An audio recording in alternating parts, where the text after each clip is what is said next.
तो हेलो दोस्तों, आप सब कैसे हैं। तो दोस्तों, आप सबके बीच में मैं फिर से आ चुका हूँ बहुत ही ज़बरदस्त एक सरस्वती पूजा सॉन्ग लेकर। तो चलिए टाइम को बर्बाद न करें, मुखड़ा को शुरू करते। हे सरस्वती माई न हमके निराश कर दी हो।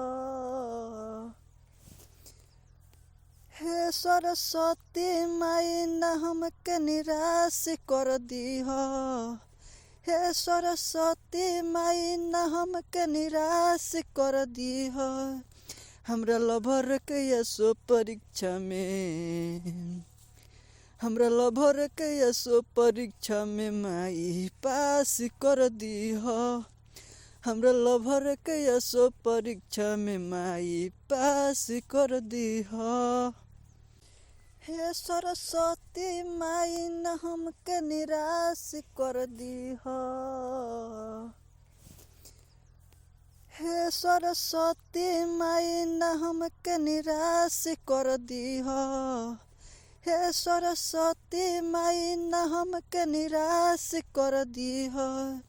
हमरा लभर के यसो परीक्षा में, हमरा लभर के यसो परीक्षा में माई पास कर दी हो। हमरा लभर के यसो परीक्षा में माई पास कर दी हो। इसके बाद फर्स्ट अंतरा है, तो चलिए सुनाते हैं। करे दर्शन आइले रहुआ शरण में, कौन न छल कपट बाटे ओकरा मन में। करे दर्शन आइले रहुआ शरण में, कौन न छल कपट बाटे ओकरा मन। आ जावे तना नंबर कुछ खास कर दी हो। आ जावे तना नंबर कुछ खास कर दी हो। हमरा लभर के यसो परीक्षा में, हमरा लभर के यसो परीक्षा में माई पास कर दी हो। हमरा लभर के यसो परीक्षा में माई पास कर दी हो। इसके बाद लास्ट अंतरा है, तो चले सुनाते हैं। सिंह मृत्युंजय राउर करेला निहोरा, बेटा ध्यान दे तू थोड़ा। सिंह मृत्युंजय राउर करेला निहोरा। इसके बाद सिंगर का नाम, बेटवा पर ध्यान दे तू थोड़ा।